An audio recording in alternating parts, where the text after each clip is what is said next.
아멘. 오늘 6월 21일 주일 예배 말씀 같이 나누도록 하겠습니다. 우리 코로나로 인하여 이미 많은 것들이 변했습니다. 또 앞으로 우리가 예상치 못한 더 큰 변화들이 있겠죠. 그렇게 사회적, 경제적, 정치적, 문화적, 또 교육적으로 변화할 세상에 대해서 예측하고 또 준비하는 것이 이제는 하나의 트렌드가 된 것 같아요. 흔히들 포스트 코로나 시대라고 합니다.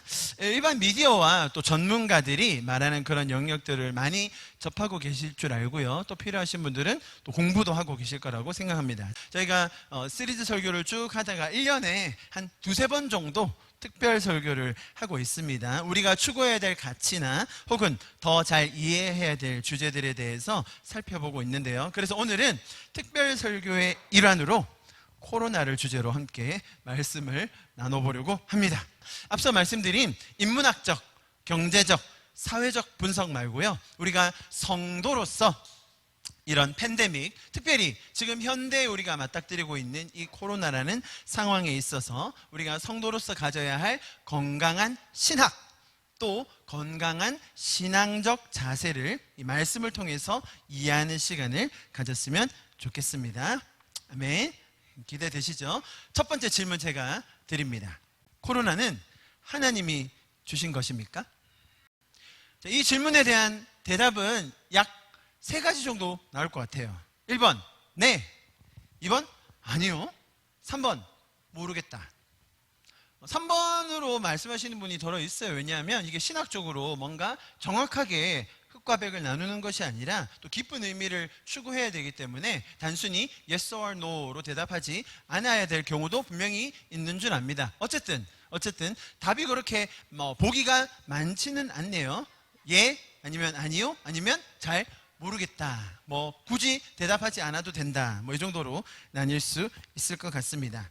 이것은 굉장히 신학적으로 중요한 문제이고 또 이 대답을 어떻게 하느냐에 따라 우리의 신앙에서 하나님을 바라보는 시각이 크게 바뀔 수 있어요. 자, 제가 3가지 정도의 보기가 있다고 말씀드렸는데요. 대세는 분명합니다. 예를 들면요, 혹시 이 목사님 아십니까? 존 파이퍼 목사님이라는 분입니다. 현대 기독교의 지금 현재 생존해 계신 목사님들 중에 가장 유명한 설교가, 또 가장 유명한 저술가, 내가 기독교 서적 좀 읽었다라고 하는 사람 중에 책장에 이분 책 한 권 꽂혀있지 않은 사람이 없는 아주 유명한 분입니다. 이분이 코로나에 대한 책을 쓰셨는데요. 코로나 바이러스와 그리스도라는 책을 쓰셨습니다. 자, 여기서 뭐라고 이분은 코로나에 대해서 이름을 붙이셨냐면 혹독한 섭리다라고 했어요. 혹독한 섭리. 감이 오시죠? 모든 일이 그분의 뜻대로 결정대로 이루어진다라고 강조하세요. 결론적으로 어떻게 되냐? 코로나 바이러스도 하나님이 보낸 것이다 라고 결론을 짓습니다. 그리고 많은 분들이 이렇게 생각을 합니다. 분명 이 주장에 대해서 다 동의하는 건 아닙니다. 또 많은 목사님들이 그거에 대해서 반론을 제기하기도 하고요. 또 신학자이시니까 신학자들끼리 어떤 신학적 논의와 논쟁들을 많이 하고 있는 중입니다만 많은 분들은 코로나가 하나님이 직접 보내셨다라고 믿습니다. 그거에 대해서 근거를 들 수 있는 성경 구절이 엄청나게 많거든요. 물론 이렇게 단정지어서 이야기하긴 하지만 또 그 상황 속에서도 하나님은 우리를 어떻게 공급하시는지, 어떻게 도우시는지, 또 최후의 마지막에 어떻게 승리할 것인지에 대해까지 자세히 설명을 하십니다. 자, 그러나 이런 전제, 코로나를 하나님이 보내셨다라고 하는 이 시작, 이 해석은 결국 하나님은 어떤 분이십니까? 병 주고 약 주는 분. 저는 여러분, 제가 왜 서두에 이렇게 유명한 목사님을 예를 들어서 여러분께 설명을 드리냐면, 저는 다른 반론을 제기할 거거든요.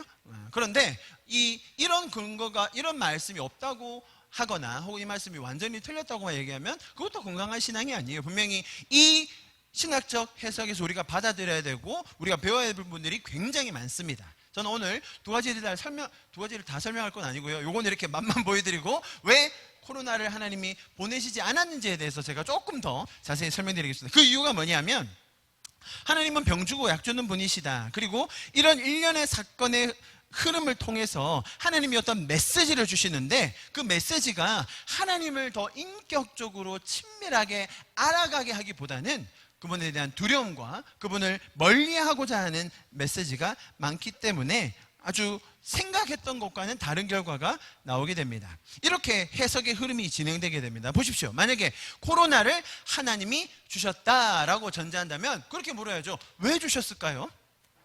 뭐 하려고 주셨을까요? 그러면 우리는 그 상황에서 어떻게 반응해야 할까요? 라는 질문이 당연히 나오겠죠. 왜 주셨겠습니까? 우리의 지금 이 타락한 도덕적, 영적, 사회적 현실을 보여주기 위해서, 다 들춰내기 위해서 주셨다라는 거예요. 코로나 때문에 우리가 도덕적으로 얼마나 타락해 있는지, 특별히 우리가 얼마나 형식에 치중한 예배를 드리고 있었는지, 우리 예배 가운데 진짜가 있었는지 없었는지를 다 분별하게 되었다고 해석합니다. 자, 거기서 한 걸음 더 나아갑니다. 특정한 사람들을 심판하기 위해서 주셨다고 합니다. 코로나는 우상 숭배하며 하나님을 멀리하고 있는 사람들을 향한 심판이다, 재앙이다 라고 해석하는 거예요. 제가 지어낸 말 아닙니다. 책에 그대로 나와 있습니다. 지금 제가 아까 설명드린 그 책이에요. 자, 그러면 이번에 가장 많은 심판을 받은 나라는 아무래도 미국이 될 것 같기도 하고요. 한국은 요즘 조금 우상 숭배가 덜한 건가요? 3번, 그리스도의 재림을 대비하라는 신호다. 말이 되죠. 왜냐하면 마지막 때에 지진과 기근과 전염병이 돈다고 얘기했으니까요. 그리고 이 신호에 맞춰서 우리의 삶을 재정비하라, 되돌리라, 다시 리셋하고 돌아오라 라는 메시지가 담겨 있다는 겁니다. 마지막 때에 이런 재난이 있을 건데, 이 사건들을 볼 때 우리가 우리의 삶을 다시 한번 돌아보고 회개하고 돌이켜야 한다라고 이야기하십니다. 그리고 어떤 분들은 더 과격하게 이 코로나야말로 주님의 재림을 알리는 정확한 신호탄이다라고까지 이야기하는 분도 제가 봤습니다. 자, 그렇다면 우리는 어떻게 살아야 하는가? 자, 왜 일으켰는지 말씀드렸죠. 자, 이런 상황들을 설명했고, 그럼 우리는 어떻게 살아야 하는가? 이런 위험 속에서도, 어려운 힘든 시기 속에서도 우리는 이웃을 향하여 선을 행해야 된다. 또 지금 선교지들이 이 코로나 때문에 특히 이슬람권들이 많이 그 종교의 시스템이 무너지고 있거든요. 선교의 기회로 삼아야 한다라고 이야기합니다. 그래서 결론적으로 볼 때 이러한 어마어마한 변화의 시대 속에서 변화하는 자, 하나님의 말씀을 따르는 자들만이 살아남을 것이고, 그렇지 못한 자들은 도태할 것이다 라고 해석을 합니다. 자, 제가 큰 흐름을 설명드렸는데요. 자, 이런 흐름 속에 있다 보면 우리의 실천적인, 제가 오늘 신학적인 것과 신앙적인 것을 말씀드린다고 했는데요. 자, 먼저 하나님이 보내셨다라고 믿는 이 신학적인 큰 흐름을 말씀드렸다면, 그렇다면 우리의 신앙 생활은 어떻게 해야 되는가? 제가 몇 가지 예를 들어 보겠습니다. 첫째, 개인적인 영역에서는 회개해야 됩니다. 보십시오. 이것이 징벌의 성격이 있고 하나님이 우리를 엎으시려는 성격이 있기 때문에 이 안에서 회개 안 했다가는 어떻게 될까요? 처벌받는 거예요. 코로나 걸린 사람은 죄를 지어서 걸렸다는 해석이 나올 수 있는 거예요. 두 번째, 회개하고 그 다음에는 헌신해야 됩니다. 헌신. 하나님 외에 사랑했던 많은 것들을 리셋하고, 왜? 하나님이 다른 것들을 흔들고 계시니까요. 그리고 하나님께로 완전히 올인해야 한다는 거예요. 개인적인 영역에서는 이렇게 회개 운동과 또 하나님께 헌신하는 운동들이 일어날 수 있겠죠. 교회적으로는 어떻게 되겠느냐? 많은 분들이 이렇게 예상하세요. 두 가지 부류의 교회로 나뉠 것이다. 변화하는 교회는 살아남을 것이고 변화하지 않는 교회는 망할 것이다 라고 얘기해요. 자, 살아남는 교회의 특징, 성령의 임재가 있는 교회, 그죠? 온라인으로는 할 수 없는, 온라인으로 대체할 수 없는 성령의 능력과 성령의 나타나심과 치유가 있는 교회. 반대로 형식적인 종교만 남아있는, 예배 형식 아니면 종교의 전통만 남아있는 교회, 망할 거라는 거예요. 또 두 번째, 끈끈한 공동체. 이렇게 온라인으로만 하다 보니까 사람이 사람을 그리워하게 되고 서로 만남이 더 갈급해지잖아요. 그 안에서 진정한 교제가 있는 공동체는 살아남을 것이고, 피상적으로 만나던 그런 관계만 유지하던 교회는 망할 것이다. 그리고 마지막으로 훈련되고 준비된 소그룹이 잘 있는 교회. 자, 이제는 대형으로 모임을 할 수 없습니다. 그렇기 때문에 소그룹이 있는 교회들은 잘 살아남을 것이고, 대형화하고 교회가 상업화된 곳은 망할 것이다 라고 예측을 합니다. 그래서 이렇게 급변하는 세상, 한 번도 경험해보지 못한 변화 속에서 변화하지 않으면 개인과 교회 모두 도태되고 망하고 징벌을 받을 것이며, 그 안에서 변화하고 하나님의 말씀을 따라가는 자는 살아남을 것이라고 이야기합니다. 자, 제가 지금 신학적인 부분과 신앙적인 부분들 전체적으로 설명드렸습니다. 자, 이 안에 남는 어떤 키워드들이 뭐가 있습니까? 변화, 개혁, 회개, 헌신, 환골탈퇴, 리셋, 이런 것들로 점철되지 않나요? 제가 말씀드렸습니다. 지금 해석한 이 모든 것들에서 우리가 본질적으로 가장 일반적으로 언제 어느 때나 배워야 할 것들, 우리가 취해야 할 것들, 항상 그렇게 살아야 할 것들 너무 많습니다. 여러분, 회개는 좋은 것입니다. 할렐루야. 회개는 눈물 콧물 짜서 하나님 앞에 엉엉 우는 것뿐만 아니라 우리를 사랑하시는 하나님께로 돌아가는 것입니다. 회개는 너무 좋은 것입니다. 하나님께 헌신하는 거요, 두말하면 잔소리죠. 좋은 공동체, 살아있는 예배, 누군들 그것을 마다하겠습니까? 어떤 교회가 피상적인 관계를 꿈꾸고 형식만 남아있는 예배를 추구하겠냐는 거예요. 다들 살아있는 예배와 정말 가족 같은 공동체를 꿈꾸죠. 자, 그런데 잘 보세요. 문제는 뭐냐면 이 모든 것을 시작한 동기가 두려움에 기인한다는 거예요. 하나님이 이 징벌 같은 바이러스를 보내셨으니까, 하나님이 잘못하면 처벌하실 거니까 이거 제대로 안 하고 변화 안 하고 하나님이 하라는 것 안 했다가는 뼈도 못 추리고 나도 저들처럼 걸려서 죽을 수도 있으니까. 자, 이런 동기를 만들어내는 그 시작점 자체가 맞냐라는 질문을 우리가 해야 된다는 거예요. 여러분, 우리의 삶에는 하나님으로부터 오지 않은 많은 것들이 있습니다. 여러분, 하나님께서 우리에게 처음에 에덴의 동산을 지어 주셨습니다. 그곳에는 완전하고 풍성하고 가장 친밀한 관계를 누릴 수 있는 모든 것들이 허락되어져 있었습니다. 아무런 부끄럼도 없었고요, 죄책감도 없었고요, 무거운 짐도 의무감도 부담감도 아무것도 없었던 완전한 자유함이 있던 곳이 바로 에덴의 그 상태였습니다.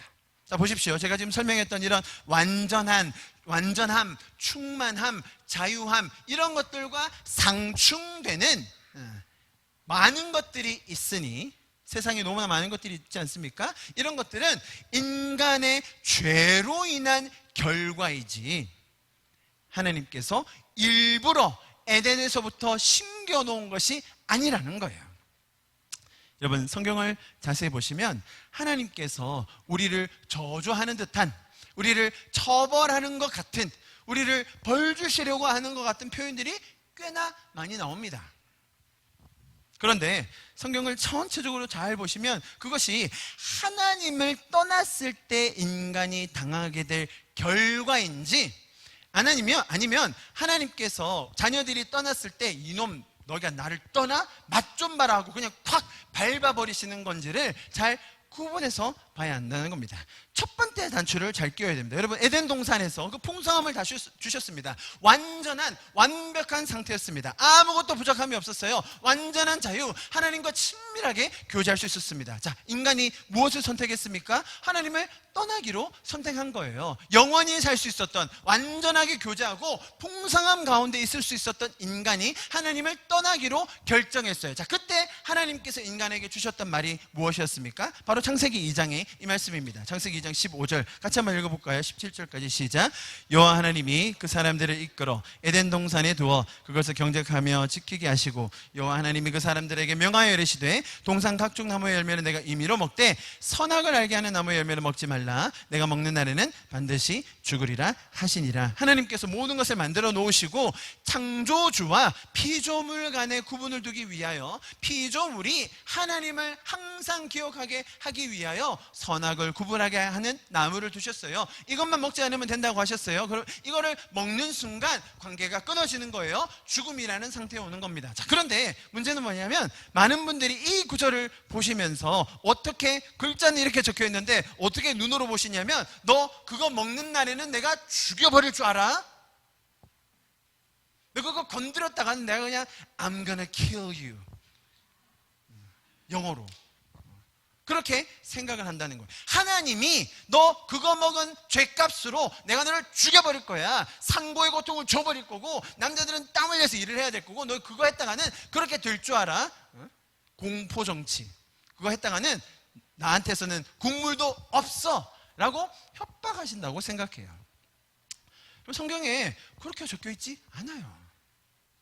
하나님은 인간들이 하나님과 함께 교제하며 그 풍성함과 자유함을 누리기 원하셨어요. 자, 그런데 그것을 기계적으로 아주 강압적으로 할 수는 없었어요. 왜? 그렇게 하면 사랑이 아니거든요. 그가 선택할 수 있는 자유, 반대로 선택하지 않아도 되는 자유까지를 주셨기 때문에 우리를 하나님의 형상으로 지으셨다는 것이 말이 되는 거예요. 우리가 단순히 기계적으로 하나님이 프로그램화 하셨으니까 그대로 따라야만 한다면 그것은 사랑이 아닌 거예요. 우리는 선택할 수 있는 자유뿐만 아니라 선택하지 않을 수 있는 자유도 있는 거예요. 그런데 하나님께서는 너무나 친절하시고 자상하시고 우리를 사랑하시기 때문에 우리가 어떻게 하길 원하세요? 그분과 함께 있길 원하시죠. 그런데 말씀드렸잖아요. 사랑의 전제가 이것만 하면 안 되니까, 자, 그러면 반대적인 선택을 했을 때 어떤 결과가 있는지를 미리 알려주셔야 된다는 거예요. 이스라엘 백성들이 하나님을 떠날 때 너희 그러면 포로로 잡혀간다? 너희 그러면 이방이 쳐들어온다? 너희 그러면 힘들어질 거야. 자, 그게 하나님께서 저놈들이 내가 지금까지 그렇게 홍해를 건너고 만나를 주고 기적을 베풀어 줬는데 나를 떠나? 야, 아수르 너 일어나서, 야, 나 암몬 일어나서 쟤네들 쳐버려, 망하게 해버려.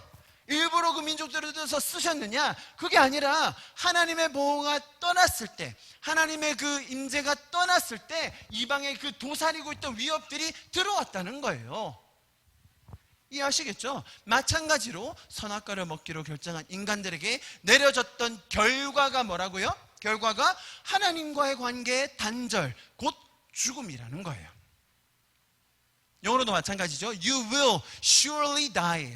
I'm gonna kill you가 아니고 you will die라는 거예요. 뭐예요? 결과예요. 결과. 내가 너를 처벌하겠다, 내가 너를 벌하겠다, 내가 너에게 징벌을 내려주겠다. 너희가 내 말을 안 들어, 내 말에 순종 안 해, 너희가 내가 창조주인 걸 까먹고 너희 우상만 섬겨, 맛 좀 봐라 라고 하면서 코로나를 내리신 것이 아니라, 하나님을 떠난 인간이 죄 가운데 살 때 인간의 욕심과 인간의 죄성과 탐욕 안에 살 때 우리 안에 하나님으로부터 오지 않은 수많은 결과들이 일어나고 있다는 거예요.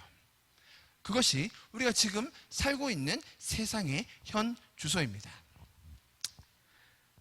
그런데 반전은 뭐냐면, 하나님은 인간이 만든 가장 심각한, 가장 치명적인 이 실수들, 죄적인 행동들, 이것들을 잘 들으세요. 선용하셔서, 선용이 뭡니까? 선하게 사용하셔서 기회로 만들어주시고 우리에게 은혜로 되돌려 주시는 분이라는 거예요. 인간이 저지른 가장 돌이킬 수 없는 죄가 무엇일까요? 하나님을 떠나고 거기서 그치는 것이 아니라 창조주의 아들, 창조주 그분을 벌거벗긴 채 십자가에 못 박은 것 아니겠습니까? 이거보다 더 심한 죄가 있을까요? 그런데 하나님께서는 인간의 죄성으로 나타나는 그 모든 죄의 결과, 수치, 고통을 감내하시고 가장 무지하고 이기적이고 죄적이었던 그 행동들을 뒤집어 엎으셔서 인간을 용서하시고 다시 살리시고 회복하는 수단으로 사용하셨다는 거예요. 창조주를 살인했던 그 어마어마한 죄를 십자가의 대속으로 승화시키셔서 인류를 구원하는 놀라운 결과로 만들어내셨다는 겁니다. 여러분, 하나님께서는 매번 우리를 벌하시고 징계를 내리신다고 생각할 필요가 없습니다. 여러분, 이런 전염병마저도 하나님께서 일부러 우리를 혼내기 위해서, 정신 똑바로 차리게 하기 위해서 보냈다고 생각하는 이런 하나님을 잘못 이해하는 오해로부터 하나님을 제대로 알지 못하는 결과가 나올 수 있다는 것을 기억해야 합니다. 우리는 하나님을 대할 때, 그분께 나아갈 때 두려움에 기인하여 그분의 말씀을 순종하는 것이 아니라 그분이 우리를 어떻게 생각하시는지, 그분의 사랑이 얼마나 깊은지를 더 바로 알아야 하는 것입니다. 여러분, 하나님은 지금도 인간이 하나님이 준비하여 놓으신 그 은혜, 에덴 동산에서 있었던 그 원향의 모습을 회복하기 위해서 지금도 일하고 계세요. 여러분, 하나님이 일하고 계신다는 말이 사무실에서 에어컨 빵빵하게 틀어놓고 클릭 클릭 한다는 그런 얘기가 아닙니다. 성경은 하나님을, 또 예수님을 뭐라고 묘사하느냐? 농부 되신 하나님, 아버지, 부모님 되신 하나님, 신랑 되신 하나님, 목자이신 하나님, 의사, 선생이신 하나님. 여러분 잘 보세요. 이 모든 직책들이 다 스스로 열심히 준비해서 자기 손을 더럽혀서 그 수혜를 남에게 주는 분인 거예요. 여러분, 목자가, 농부가 뭐 하는 사람입니까? 자기가 열심히 일해서 그 결과물을 사람들에게 먹이기 원하는 분. 부모가 뭐 하는 사람이에요? 야, 너 가서 리모컨 좀 가져와 봐라, 너 물 좀 떠와라, 그렇게 시키는 게 부모가 아니라 자식을 위해서 내 모든 걸 다 바쳐서라도 이 자식이 잘 되게 하기 위해서 그 아이를 섬기는 분, 우리의 부모님. 신랑요? 신부가 정결하게 준비하고 있을 때 그 많은 것들, 모든 것들을 준비하여 혼인잔치를 올리기 원하는 그 신랑의 마음, 환자를 치료하기 원하시는 의사, 우리에게 가르쳐 주시기 원하시는 그 선생 되신 하나님의 마음. 자, 보십시오. 여러분, 성경에 나오는 하나님은 우리를 위하여 먼저 일하시는 분이세요. 그것보다 더 놀라운 것은 하나님과 우리의 관계는 분명 창조주와 피조물 일치인데, 우리를 살리기 위해서, 구원하기 위해서 생명을 주셔서 우리를 구원하셨다는 겁니다. 여러분, 그 구원에 우리가 한 것이 있습니까? 그 구원을 위해서 내가 수고한 것이 있나요? 어떤 노력하셨습니까? 최선을 다해서 열심히 했더니 구원을 받으셨나요? 아니라는 겁니다. 그거 하기 전에 하나님께서 우리를 먼저 찾아오셨다는 거예요. 그래서 우리가 살았고, 그래서 우리가 삶의 의미를 지금 찾을 수 있게 된 것입니다.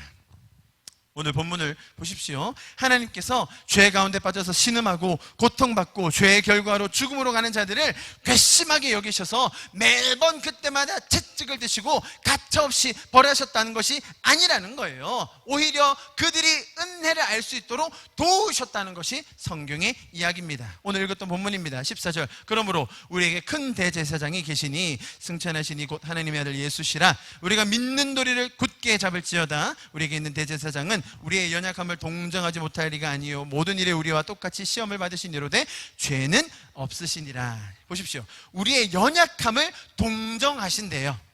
같이 아파하신대요. 같이 느끼신다는 거예요. 여러분, 이거 참 신비한 말입니다. 연약함, 어려움, 부족함, 아픔 등은 전혀 없으셔야 할 분입니다. 경험하지 않으셔도 되는 분이에요. 그것과는 가장 거리가 먼 분임에도 불구하고 왜 자발적으로 그 아픔에 동참하실까요? 우리와 똑같이 시험 받으시고 우리의 모든 아픔과 어려움과 괴로움을, 연약함을 아신다는 말, 너무 신비하지 않습니까? 우리는 그렇게 항변할 때가 너무 많죠. 하나님이 내 고통 아시냐고, 이 코로나 속에 하나님 장사해 보셨냐고, 우리 가족이 아플 때 하나님 어디 계셨냐고, 이런 질문이 들 수밖에 없죠. 팬데믹 상황도 마찬가지일 것입니다. 우리가 경험해 본 적이 없고 해답을 알 수 없고 고통 속에 있을 수밖에 없는 상황이 너무나 많습니다. 여러분, 사람의 탐욕과 무절제와 욕심, 배려 없는 마음들, 죄적인 마음들이 이런 상황들을 만들어내고 있습니다. 죄가 인간의 어려움을 가장 근본적으로 만들어내고 있다는 것을 잊어서는 안 됩니다. 그래서 히브리서도 이렇게 설명하는 것이죠. 그 대제사장 되신 예수님께서 모든 시험을 다 받으셨지만 그러나 어떤 분이시라고요? 그러나 죄는 없으시다는 거예요. 뭘 설명하는 겁니까? 죄 있는 인간들, 하나님을 떠난 인간들은 그런 상태, 연약한 상태, 어려운 상태, 고통 중에 있을 수밖에 없지만 죄도 없으신 그분께서 일부러 동참하셔서 우리를 체휼하시며 공감하시며 우리의 아픔에 동참하기 원하셨다라는 거예요. 여러분, 하나님은 코로나를 일부러 보내셔서 우리를 골탕 먹이시는 분이 아니라 인간의 죄로 인하여 수많은 어려움과 고통이 있을 때에 그것을 간과하지 않으시고 오히려 같은 마음으로 아파하시는 분이라는 거예요. 거기서 머무시는 것이 아니라 그에 대한 대안을 주세요. 그 다음 절입니다. 16절 우리 같이 한번 큰 목소리를 읽어봅시다. 시작. 그러므로 우리는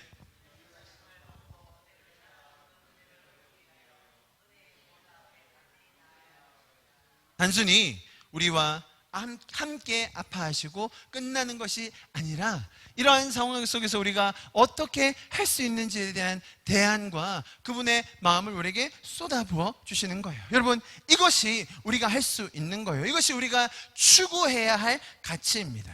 은혜의 보좌 앞으로 담대히 나아가는 것, 하나님 앞에 당당히 나아가서 하나님께 긍휼을 구하고 그분의 도움을 요청하고 하나님의 은혜 안에 사는 것, 그분 앞에 살 수 있는 것, 그것이 우리가 지금 추구해야 할 가장 신학적인 우리의 가치라고 할 수 있습니다.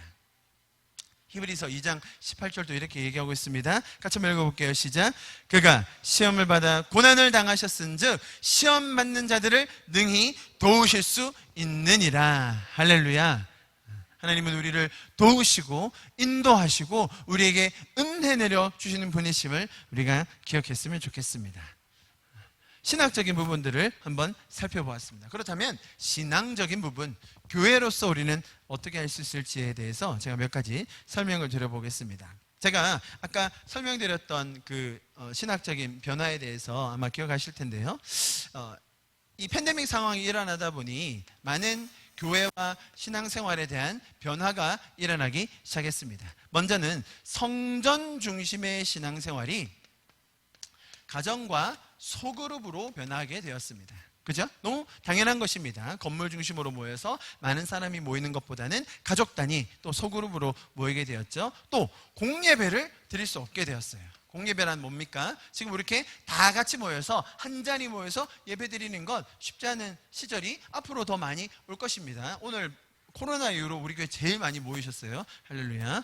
좋네요. 이렇게 모여보니까. 자, 그런데 이게 어떻게 변할 거라고요? 삶의 예배, 내가 있는 자리에서의 예배, 그죠? 내가 그 있는 자리 그곳이 예배지다라고 여기는 그 가치들이 많이 생길 거라는 거예요. 또 그 다음에 성직자 중심의 신앙생활이 있었어요. 왜냐하면 성직자가 있어야 뭔가 그 안에서 우리가 은혜를 경험할 수 있고, 또 성직자가 있어야 성례 정도, 뭐 예를 들면 성찬식이라든지 그런 것들 할 수 있는데, 자, 이런 것들이 어떻게 바뀌고 있느냐, 모든 성도가 동참하는 신앙생활로 바뀌고 있다고 제가 많은 기사들과 책들을 본 결과 이렇게 좀 기본적으로 정리하고 있는 것들을 보았습니다.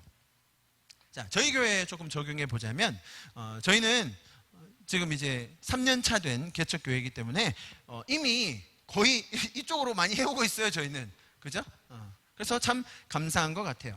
다행입니다. 자, 그런데 제가 몇 가지 더 추가하고 싶은 내용이 있어요. 이것은 굉장히 실천적인 또 신앙적인 부분이고 또 목회적인 부분이기 때문에 또 제가 개인적으로 살펴본 것들이 녹아있다는 것을 기억해 주셨으면 좋겠어요.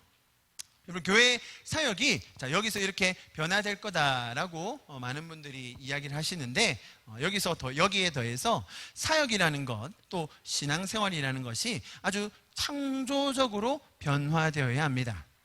보십시오. 이 삶에서의 예배 혹은 간증, 나눔, 섬김 모두가 참여하고 삶에서, 가정에서, 각자 있는 소그룹에서 하는 것들을 창조적으로 변환해야 합니다. 잘 보시면 아주 근본적인 변화가 있는데, 이쪽에 있는 것들은 다 교회가 중심이 되어 교회가 이끌어가서 교회가 만들어 놓고 여기 있는 성도들을 향하여 이쪽으로 오세요, 참석하세요, 홍보하고 동원하고 훈련받게 하고 수료증 주고, 그런 식의 형태가 대부분이었습니다. 교회가 주도해서 하는 프로그램이었죠. 교회가 제안하고 교회가 만들어내고 성도에 필요한 것들을 다 일일이 준비를 하나씩 다 해가지고 사람들을 동원해서 오면 거기에서 상장도 주고 수료증도 주고 축하도 해주고 뭐 그런 프로세스였습니다. 그런데 이제는 그렇게 할 수 없는 시대가 되었어요. 예를 들면 그런 거예요. 제가 이 코로나 한창 사회적 거리두기 그 전에 엄청나게 막 지역에 아웃브레이크가 일어나고 있을 때, 예를 들어 제가 우리 여기 있는 현주 자매에게, 야, 너 집에만 있으면 어떡해, 교회에 와, 내가 이렇게 좋은 프로그램 준비했단 말이야, 너 왜 안 오고 교회 안 오고 집에만 있어, 그렇게 있으면 건강하지 않아, 나와서 신앙생활 열심히 하자, 나와. 그리고 좋은 말입니다. 신앙생활 열심히 하자. 제가 관심 가져주고 연락해가지고 나오라고 했어요. 자, 그 사람의 반응이 어떨까요? 그리고 이번 주만 해도 갑자기 막 지역사회에 뭐 2차 아웃브레이크가 일어나는 게 아닌가 막 그런 소문이 흉흉하게 돕니다. 아니, 저 사람은 신문도 안 보나? 지금 이런 상황에 오라고 하는 게 말이 돼? 그렇게 하겠죠, 그죠? 현주 자매는 너무 착해서 그렇게 저한테 대놓고 하진 않겠지만 그래도 많은 사람들이 그렇게 반응할 거예요. 여러분, 감염자가 한 명만 있다고 해도 어떤 사람들은 그 마음에 상처를 입을 수 있어요. 시험이 될 수 있는 거죠. 그래서 교회가 적극적으로 오세요, 참여하세요, 이거 합시다 라고 할 수 있는 시대가 끝났다는 거예요. 그죠? 제가 뭐 평소에도 여러분에게 많이 나오라고 하진 않았었지만 뭐 아무튼 그렇게 할 수 있는 시대가 지나버렸어요. 자, 그렇다면 무게중심이 여기에서 어디로 당연히 가야 되겠어요? 여기가 중심이 되어서 이제 모든 것들을 이끌어갈 수 있어야 한다는 거예요. 그래서 제가 창조적으로 변환해야 된다고 말씀을 드리는 겁니다. 자발적으로 나와야 됩니다. 자발적으로, 창의적으로, 창조적으로 삶에 묻어나는 어떤 것이든 함께 할 수 있는 사람들이 동참할 수 있는 구조가 되어야 됩니다. 많은 경우에 탑다운이라고 하죠. 탑다운. 그죠? 위에서 아래로 지시하면 보통은 교회와 성도들의 관계가 이랬습니다. 교회에서 뭔가를 준비해서 밑으로 전달하면 셀리더가 받고 셀원이 받고 그다음에 사람들을 모아서 이제 교회에 보고하는 이런 체계였어요. 이제는 이런 체계 자체가 없어진다는 거예요. 그러면 다운업입니까? 이것도 아니에요. 밑에서 뭔가를 해가지고 교회에서 제안해서 다 할 수도 없어요. 이것이 뭘로 바뀌어야 하냐면 공동체로 바뀌어야 되는 거예요. 공동체 정신, 함께 할 수 있는 것, 우리가 함께 공유할 수 있는 자세, 우리가 한 가족 되고 필요가 있을 때 혹은 우리가 가야 될 곳에, 섬겨야 할 곳에 함께 할 수 있는 그 공동체 정신으로 창조적으로 일해야 될 때가 온다는 것입니다.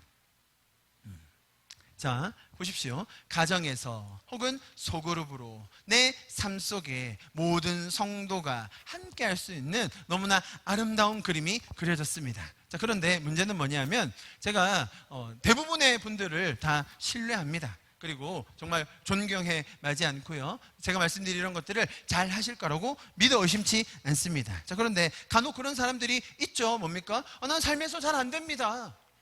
못하겠어요. 아니, 우리 가족 너무 힘들어요. 소그룹요? 그게 뭔데요? 자, 이런 분들이 있는 거예요. 여러분, 이럴 때 이쪽에 도움을 요청하셔야 돼요. 그죠? 우리가 먼저 야, 너 무조건 와라, 뭐 무조건 해라가 아니라 이쪽에서 오히려 이제는 적극적으로 이쪽과 소통할 수 있는 창구가 있어야 된다는 거예요. 많은 대학생들 사실 삶의 예배가 어떻게 됩니까? 직장 걱정, 결혼 걱정, 앞으로 진로, 많은 것들 때문에 이런 것들 감당하기 어렵죠. 그럴 때마다 가만 있지 마시고 혼자서 끙끙 앓지 말고 도움을 요청해야 됩니다. 그것이 바로 공동체의 의미입니다. 제가 예배도 별 볼 일 없어 보이지만 그래도 일 시키면 잘합니다, 제가. 그죠, 현주야? 저를 불러서 일을 시켜주시고 저를 불러서 상담하게 하시고 그러면 얼마든지 도움이 돼 드리겠습니다. 부족하지만. 그럼 그것이 공동체의 가치 아니겠습니까? 여러분, 오늘 히브리서 말씀을 몇 가지 보았는데요. 모이는 것에 대한 아주 초석과 같은 말씀이 바로 히브리서 10장의 말씀입니다. 우리 너무 잘 알고 있죠? 같이 한번 읽어볼까요? 23절부터 25절 시작. 또 약속하신 이는 미쁘시니 우리가 믿는 도리의 소망을 움직이지 말며 굳게 잡고 서로 돌아보아 사랑과 선행을 격려하며 모이기를 패하는 어떤 사람들의 습관과 같이 하지 말고 오직 권하여 그날이 가까이 옴을 볼수록 더욱 그리하자. 자, 우리가 모여야 하는 이유가 설명되어 있어요. 자, 보십시오. 여기서 우리가 모여야 하는 이유가 뭐죠? 공예배를 유지하기 위함입니까? 교회의 규모를 지켜내기 위한 것인가요? 그거 없어지면 교회의 존재 가치가 없어지기 때문에 주일 예배는 반드시 사수해야 된다. 그런 목적으로 이 말씀이 적혀졌습니까? 23절부터 25절은 한 단락의 말씀입니다. 바로 중요한 핵심 구절은 24절이에요.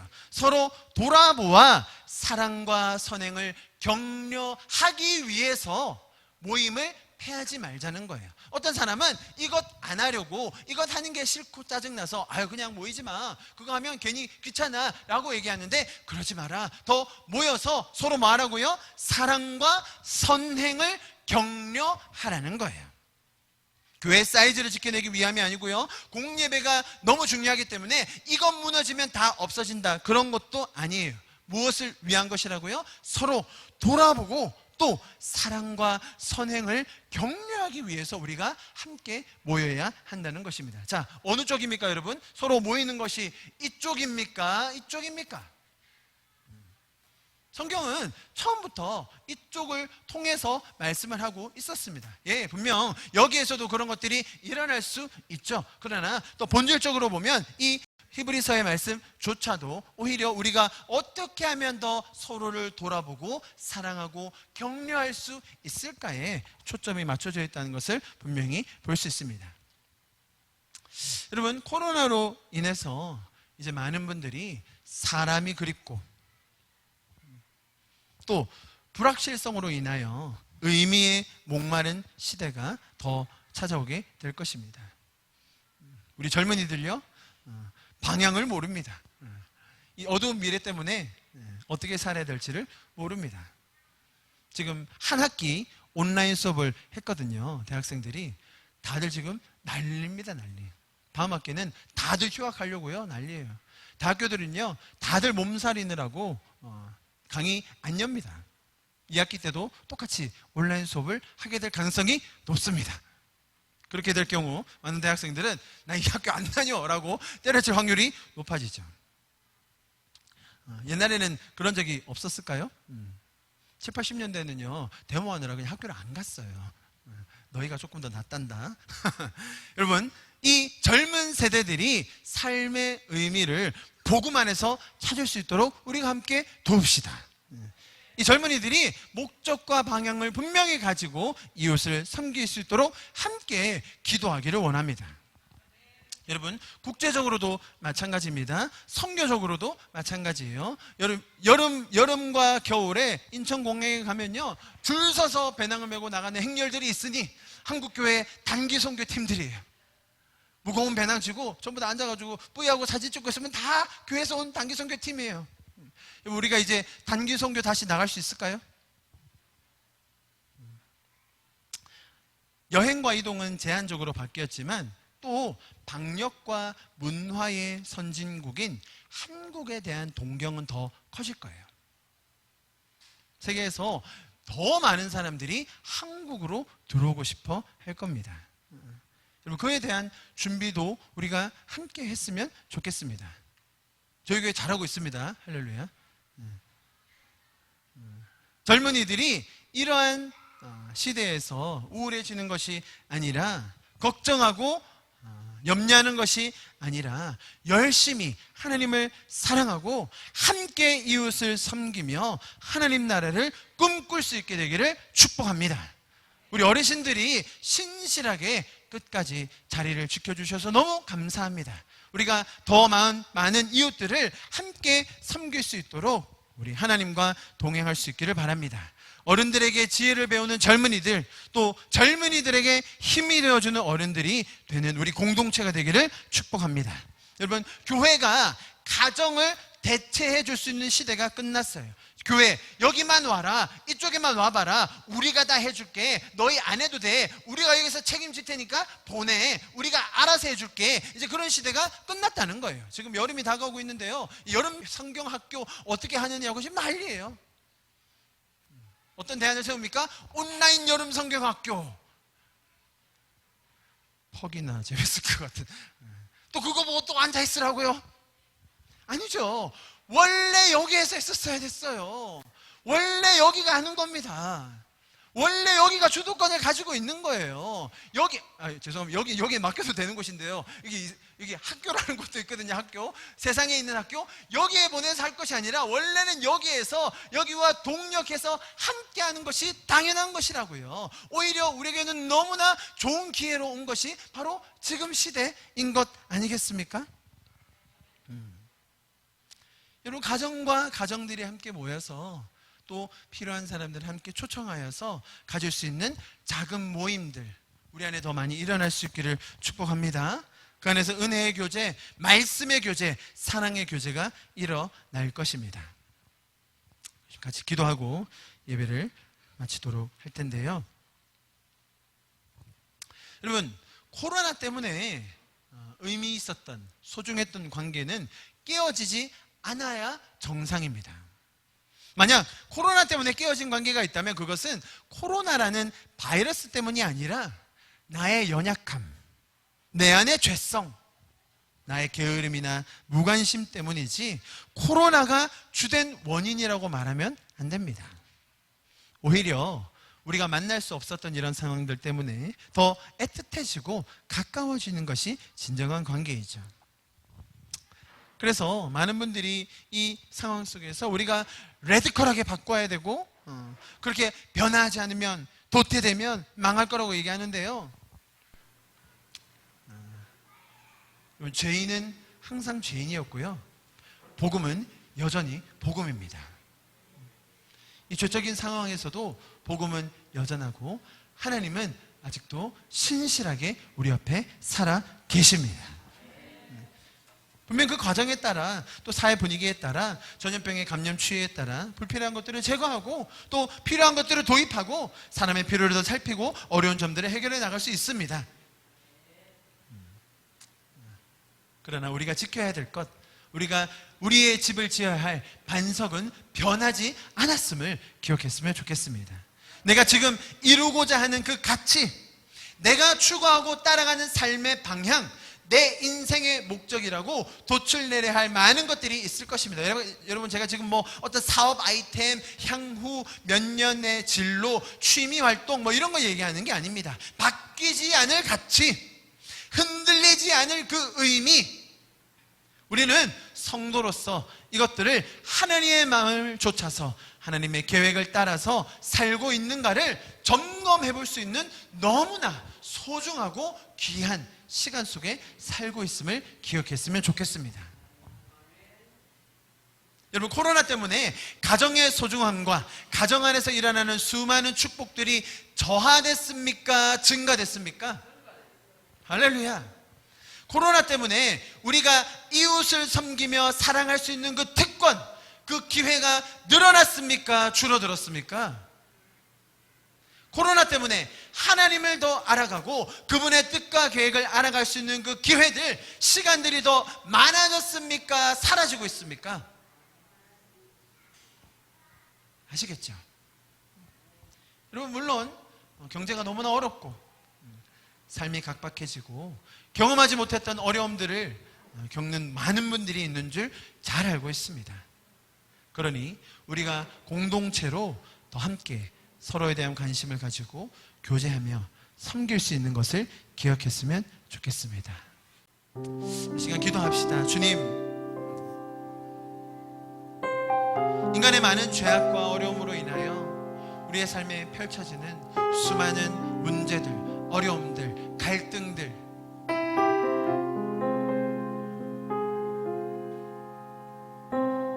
인류의 역사 역사 가운데 수많은 어려움의 파도들이 있었지만 그때마다 하나님께서는 하나님의 눈을 우리로 돌이키지 않으셨고 매번 우리를 처벌하고 징벌하고 징계하는 것으로 그치는 것이 아니라 우리의 목자 대신, 농부 대신, 신랑 대신 아버지께서 우리를 위하여 먼저 일하심으로 말미암아 우리로 은혜를 경험하게 하여 주셔서 감사합니다. 지금까지 우리가 이곳에 이 자리에 함께 있음이 하나님의 놀라운 은혜요 기적 중의 기적임을 다시 한번 고백합니다. 주님, 나의 연약함과 나의 죄성과 나의 무지함을 뒤로 하시고 주님의 은혜와 주님의 그 놀라운 계획 안에 든든하게 서서 그 반석 위에 서서 주님, 이 어려운 시기 가운데 오히려 하나님을 더 알고 이웃을 더 섬기는 놀라운 공동체로 서게 하여 주시옵소서. 주님, 우리 가정과 우리 안에 있는 소그룹들과 우리 교회 공동체가 주님의 마음을 좇아 이 은혜를 더 누리고 나누며 사는 우리가 되게 하여 주시옵소서. 내가 있는 그 삶의 자리마다 직장마다 사업체마다 학교마다 예배가 살아나게 하여 주시고 하나님의 은혜가 그곳 가운데 더짓게 하여 주시옵소서. 우리 가정과 직장과 사업체와 우리 학교와 가정을 주님 앞에 올려드리며 마지막으로 기도하고 예배를 마치도록 하겠습니다. 기도하시겠습니다. 주님 감사합니다. 아무것도 두려워 말라. 아무것도 두려워 말라. 주 나의 하나님이 지켜주시네. 놀라지 마라. 겁내지 마라. 주님 나를 지켜주시네. 아멘.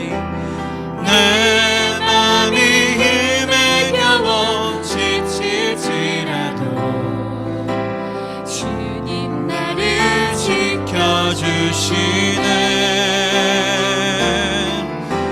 세상의 험한 풍파 몰아칠 때도 주님 나를 지켜주시네.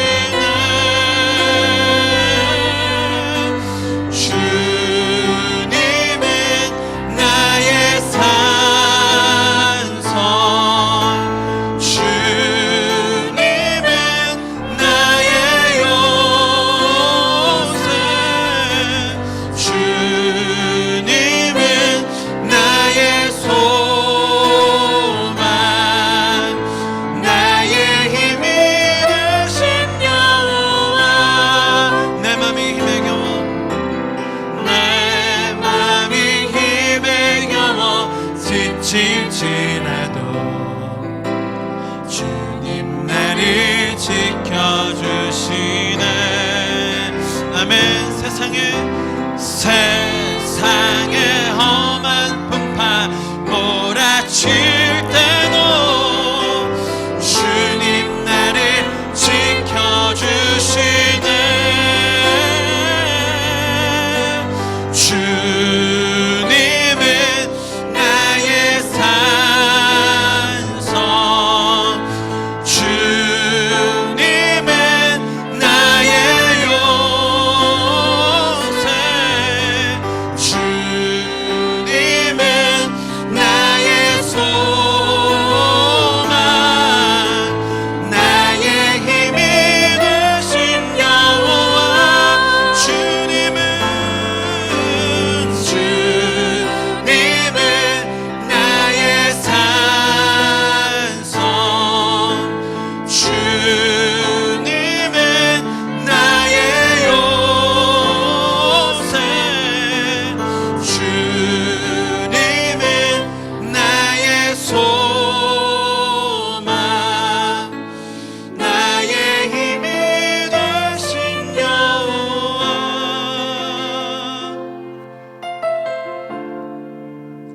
우리에게 있는 대제사장은 우리의 연약함을 동정하지 못할 리가 아니요 모든 일이 우리와 똑같이 시험을 받으시니로되 죄는 없으시니라. 그러므로 우리는 긍휼하심을 받고 때를 따라 돕는 은혜를 얻기 위하여 은혜의 보좌 앞에 담대히 나아갈 것이니라. 할렐루야. 할렐루야. 주님의 은혜의 보좌 앞에 담대히 나아갑니다. 주님의 그 놀라운 은혜 안에 담대히 들어갑니다. 하나님께서 우리에게 주기 원하시고 하나님께서 우리에게 계획하여 놓으신 그 에덴의 풍성함과 완전한 자유함으로 주님 우리로 들어가게 하여 주셔서 감사합니다. 하나님의 그 놀라운 마음을 더 깨닫게 해주셔서 감사합니다. 주님, 우리가 아직도 죄악 가운데 있을 때에 우리를 먼저 찾아와 주신 주님, 우리를 구원하여 주신 주님, 이 팬데믹의 상황 속에서도 동일하게 일하여 주시는 주님 찬양합니다. 많은 어려움과 위기들이 도사리고 있지만 우리에게 주신 이 신앙과 은혜의 본질을 붙잡고 우리의 가정들이 다시 한번 살아나게 하여 주시옵소서. 우리의 교회가 주님이 주신 그 반석 위에 든든하게 서가게 하여 주시옵소서. 이 자리에 있는 한 사람 한 사람 주님 삶의 터전에서 주님의 은혜를 부어주시기를 간절히 기도합니다. 예배가 회복되게 하여 주시고 그들의 마음 가운데 하나님을 향한 사랑과 그 계획이 더 풍성하여지는 시간으로 주님 인도하여 주시옵소서.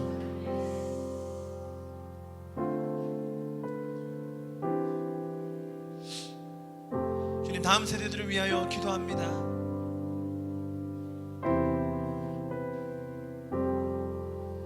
한 번도 경험하여 보지 못한 그 세대로 막막한 가운데 들어가는 다음 세대들이 주님의 이 놀라운 이 반석 위에 서게 하여 주시옵소서.